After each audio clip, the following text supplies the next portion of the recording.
Hey everyone, and look, I'm just as bummed as you are. We waited forever for Christopher Nolan's Tenet, right? The trailers were like little puzzles, each one making me more and more hyped to see what he'd come up with.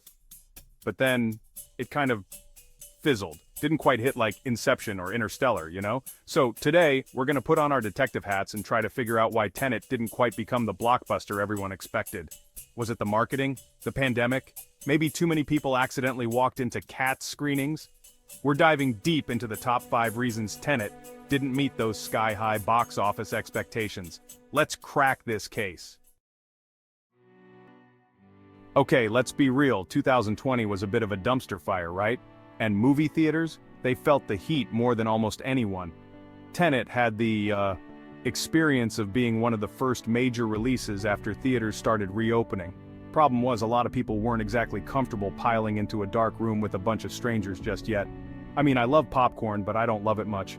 So, theaters had limited capacity, some were closed entirely, and a lot of folks just weren't ready to risk it. It's hard to sell tickets when everyone's worried about, you know. Tenet was basically the guinea pig, testing the waters of a very uncertain box office landscape. And unfortunately, the water was a little cold. Okay, full disclosure, I saw Tenet twice in theaters just to try and wrap my head around it. Nolan's known for his mind-bending plots, but Tenet felt like trying to solve a Rubik's Cube while riding a roller coaster backwards. Word of mouth probably didn't help. Imagine overhearing someone say, yeah, the movie was good, but I didn't get it. Not exactly a ringing endorsement, right?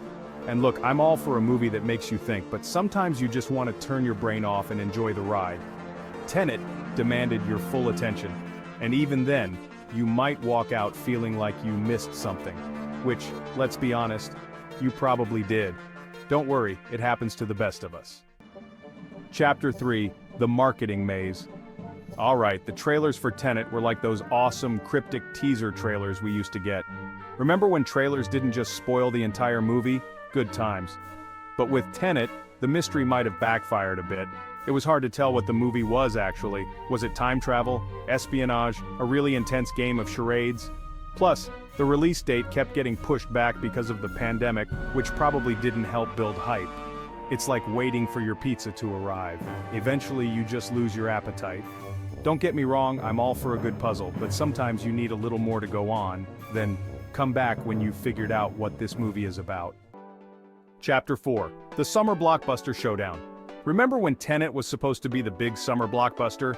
Yeah, well, 2020 had other plans. With so many movies getting delayed, Tenet ended up facing some unexpected competition.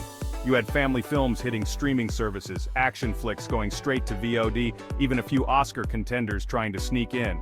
It was like the movie equivalent of everyone trying to cram through the door at the same time. Tenet needed a clear path to win over audiences, and instead it got stuck in a traffic jam of content. Sometimes it's not about how good your movie is, it's about being in the right place at the right time. And unfortunately for Tenet, the timing was about as off as my golf swing. Chapter 5, The Nolan Factor. Okay, here's the thing about Christopher Nolan. The man's a genius. He's given us some of the most iconic, thought-provoking films of the past few decades. But with that level of success comes a certain level of expectation. People went into Tenet expecting another Inception, another Dark Knight, and when it wasn't quite that, some viewers felt let down. It's like ordering your favorite pizza and getting a calzone. It might be delicious, but it's not what you were craving. Plus, let's be honest, Nolan's films can be a bit polarizing. You either love them, or you're left scratching your head. And with Tenet, that divide might have been even wider than usual. Outro the case of Tenet. So there you have it. 5 possible reasons why Tenet didn't quite become the box office behemoth everyone expected. Was it the pandemic, the complex plot, the marketing, the competition, or maybe just the weight of Nolan's own legacy? Honestly, it's probably a combination of all of the above. The movie industry's a tricky business, and sometimes even the most promising films can fall short of expectations. But hey, that's just my take. What do you think? Did you see Tenet? Let me know your theories in the comments below, and don't forget to like, subscribe, and hit that notification bell for more movie mysteries solved. See you next time.